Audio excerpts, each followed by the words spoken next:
ঢাকা শহরে কিছু ব্যক্তি যদি তাদের মনের মতো বাংলাদেশকে গড়তে চায়, তাদের সাথে শেখ হাসিনার কোনো ব্যবধান তো আমরা দেখতে পাচ্ছি না। আরো 6 বছর আগে ভিশন 2030-তে সংস্কৃতির কথা বলেছি। ফেব্রুয়ারির প্রথমার্ধে নির্বাচনের মাধ্যমে বাংলাদেশে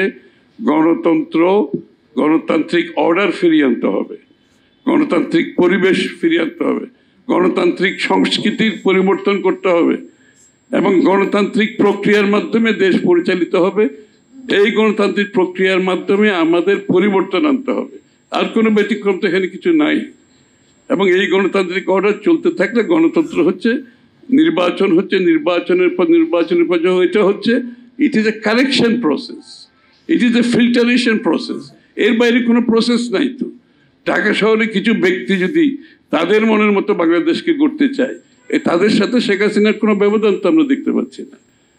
তাহলে এই মানুষের মালিকানা নিয়ে কি আমরা এত বছর বক্তৃতা দিলাম? আজকে সকলকে সজাগ থাকতে হবে। নির্বাচনের কে বাধাগ্রস্ত করার জন্য, বিলম্বিত করার জন্য একটা শক্তি কাজ করছে, আপনারা ভালো করে জানেন।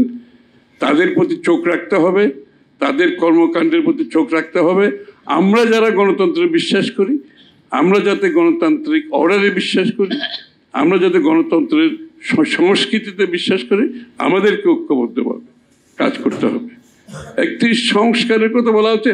31 দফা তো হাসিনা থাকাকালীন সময়ে আরো 2 বছর আগে আমরা 31 দফা দিয়েছি।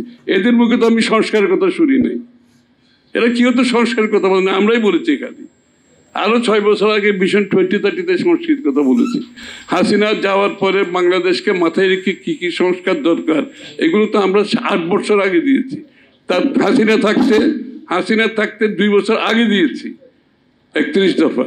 এই সংস্কারের মধ্যে যা আছে সম্পূর্ণ একটা সংস্কারের রূপরেখা আছে।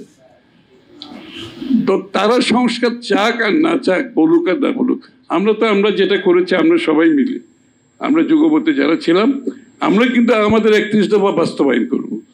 ওই কমিশন কি বলে, ঐক্যমত কমিশন কি হলো না হলো, এটা আমাদের কিছু আসে যায় না।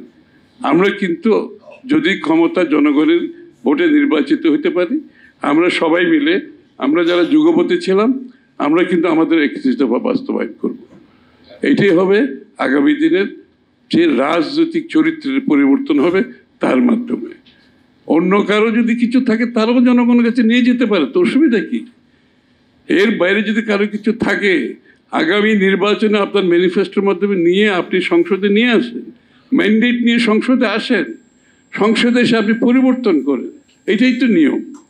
কিন্তু আপনি জোর করে ঢাকা শহরে বসে আপনার দাবি মানতে হবে, এটার জন্য আবার কিছু একটা ঐক্যমত কমিশনকে ব্যবহার করবেন, অথবা সরকারের ব্লেসিং নেওয়ার চেষ্টা করবেন, এটার জন্য তো বাংলাদেশের মানুষ এত ত্যাগ স্বীকার করে।